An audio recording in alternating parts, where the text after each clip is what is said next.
بسم اللہ الرحمن الرحیم۔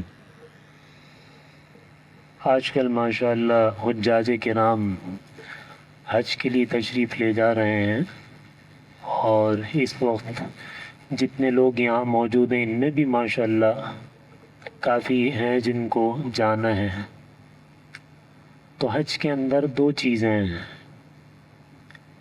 ایک بات تو یہ ہے کہ یہ حج اللہ تعالیٰ کی عاشقانہ عبادت ہے کہ اللہ کے گھر کے ارد گرد چکر لگا رہے ہیں۔ کیا مقصد ہے بھائی؟ بس محبت میں سلے ہوئے کپڑے نہیں پہنے ہوئے، خوشبو لگانا بھی ممنوع ہے، بال کاٹنا بھی ممنوع ہے، میلے کچیلے ہیں، چلا رہے ہیں، تلبیہ پڑھ رہے ہیں، کبھی منی جا رہے ہیں جنگل میں، کبھی عرفات، کبھی مزدلفہ، سارے کام عقل کے خلاف ہیں۔ تو یہ عاشقانہ عبادت ہے۔ لیکن اس میں کیا ہے کہ حج کی روح کیا ہے؟ ایک تو حج کا ظاہری ڈھانچہ ہے، جو 8 دن کے سارے اعمال ہیں ان کو سیکھنا بھی ضروری ہے۔ جو چیز فرض ہوتی ہے اس کا سیکھنا بھی فرض ہوتا ہے۔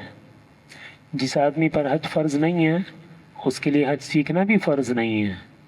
ایک آدمی پر زکوٰۃ فرض نہیں ہے، زکوٰۃ کے مسائل سیکھنا بھی فرض نہیں ہے۔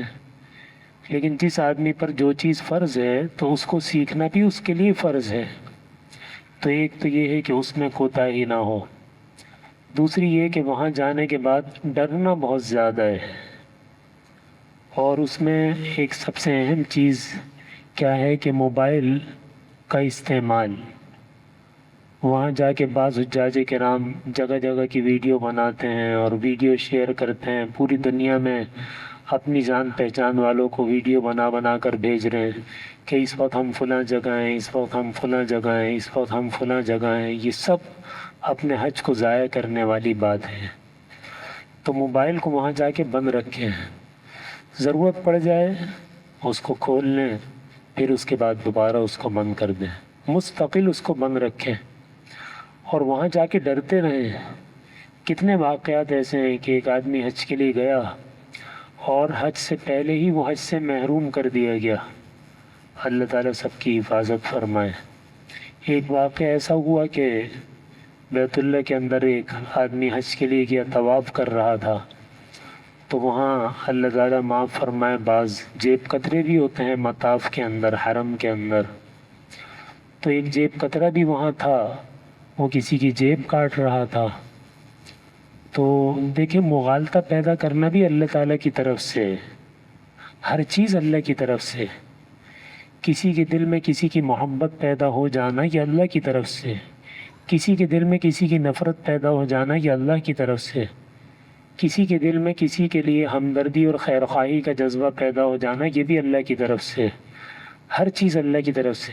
غلط فہمی کا پیدا ہونا یہ بھی اللہ کی طرف سے۔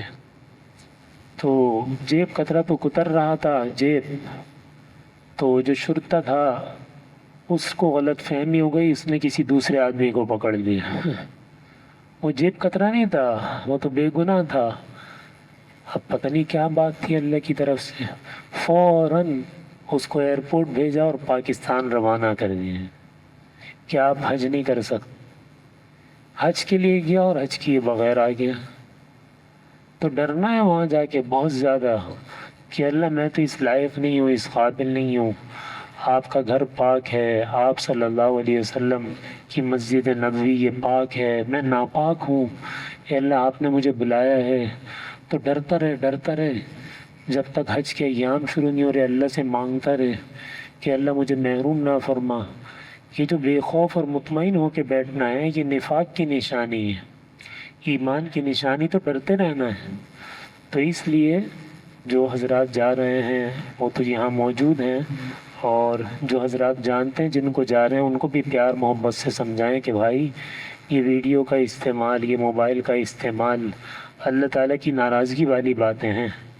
آپ صلی اللہ علیہ وسلم کے سامنے پیشی ہوتی ہے، بعض چہرے پہ سنت بھی نہیں ہے اور اللہ کے رسول صلی اللہ علیہ وسلم کے دربار میں پیش ہو گئے، تو آپ منہ پھیر لیتے ہیں ایسے لوگوں سے۔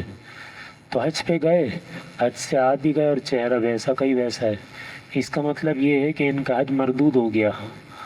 حج کے مقبول ہونے کی نشانی یہ ہے کہ انسان کی زندگی حج کے بعد پلٹ جاتی ہے، اس کی زندگی میں اللہ کی مرضیات آ جاتی ہیں اور اللہ کی نامرضیات نکل جاتی ہیں۔ اللہ تعالی ہم سب کو عمل کی توفیق عطا فرمائے۔ اللہ